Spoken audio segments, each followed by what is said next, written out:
Dragon SpaceX, you are go to begin the media event.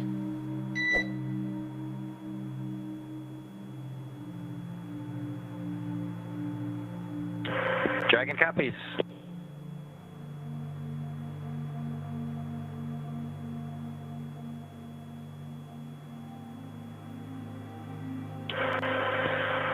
Well, everyone, welcome aboard Dragon. My name is Doug. Next to me is Bob. You probably know him. We're so glad to be with you this evening and welcome you on board Dragon. Got a couple things we want to talk about first before we kind of show you around. The first is kind of a tradition we've had over the years with spacecraft going way back to the Mercury era. And then a tradition that's been carried on ever since with all our space vehicles, including the Soyuz. We're given the honor to name this capsule. I know most of you at SpaceX especially know it as Capsule 206, but I think all of us thought that we could maybe do a little bit better than that. So without further ado, we would like to welcome you aboard Capsule Endeavour. We chose Endeavour for a few reasons. One, because of this incredible endeavor NASA, SpaceX, and the United States has been on since the end of the shuttle program back in 2011. The other reason we named it Endeavour is a little more personal to Bob and I. We both had our first flights on Shuttle Endeavour, and it just meant so much to us to carry on that name. That's what we decided to go with. So we hope you enjoy that name, and once again, welcome on board. Well, good evening, everybody, and welcome aboard Endeavour, the SpaceX vehicle headed to the International Space Station. Today, we accomplished the first flight off the Florida coast in quite some time, and Doug and I were really proud to have an opportunity to be a part of that. We're doing it in a brand new spaceship, a spaceship that's a lot different than its namesake Endeavour, the space shuttle, and that it has touch display screens that allow us to accomplish most of the interfacing requirements that we have.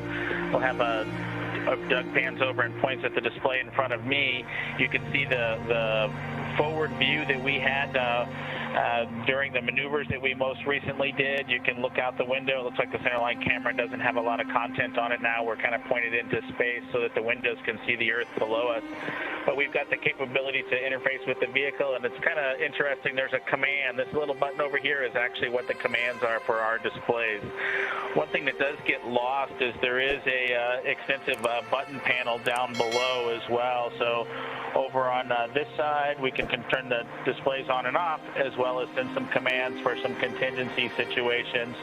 On the other side, we have the ability to deploy chutes and things like that on entry. So we do have some buttons, but the primary interface is these displays. So nice, new, modern cockpit that we've got for our compared to our namesake, the Space Shuttle Endeavour.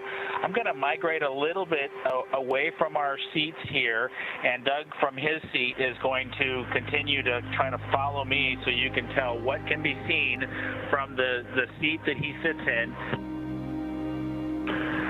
So from his seat, when he is inside in the vehicle, strapped in, this is what his view actually looks like. You can see a window off to the one side. We each have a window that we can view out and see what's going on outside. That was exciting on ascent for us to be able to see the arm rotate away from the pad, and that's when we both, I think, knew that we were going to launch today. So that was super cool. I've got one on my side as well. The hatch that we came in is the hatch that's right behind me. It is a little bit of a tight quarters, but I'm going to try to demonstrate some of the capability that we have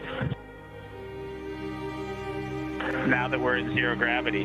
So I think I was requested to do a backflip. I'm going to kind of do a side spin, which is a little bit of a permutation on that request. So hopefully you can see what it's like to actually float in zero gravity, and Doug and I are super excited that we got the opportunity to do this again today, even before the end of May. So that was super cool. We did, it turns out, end up with one stowaway on board our vehicle when we launched today. It was not just Doug and I who accomplished the launch here. We do have an Apatosaurus aboard. We both have two boys who are super interested in dinosaurs.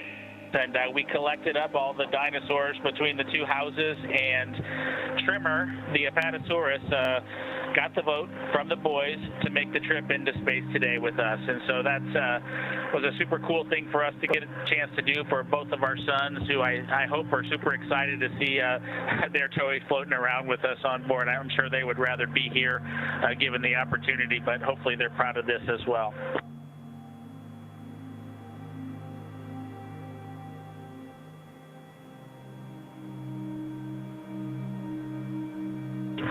Okay, as we work our way towards one of the windows, unfortunately it's getting a little bit dark, but I don't know if Bob can pan over here. We just passed off of the coast of Newfoundland, and we're headed over to over the Atlantic right now. I don't know if you can get a good picture of that.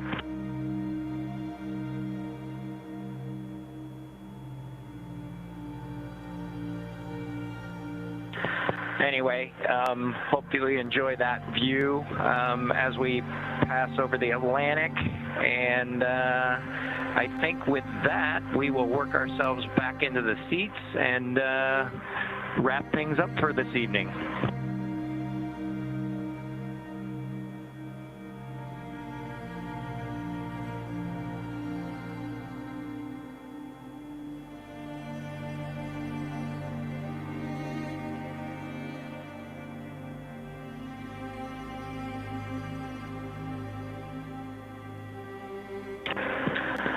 So Doug's there making a nice big smile for the camera.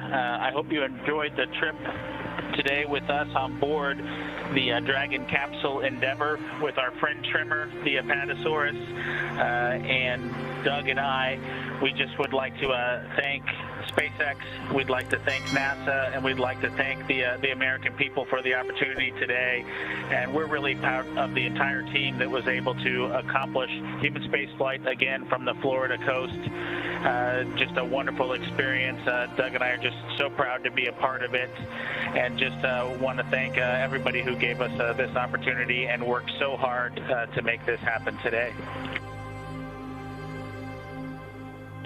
So with that, I think it'll be good night from Capsule Endeavour. Good night to everyone at NASA, at SpaceX, and the United States, and congratulations to the teams that got us into orbit. And we're looking forward to seeing Chris Cassidy and his Russian colleagues on board the International Space Station tomorrow morning. Good night, Megan and Theo. And Karen and Jack.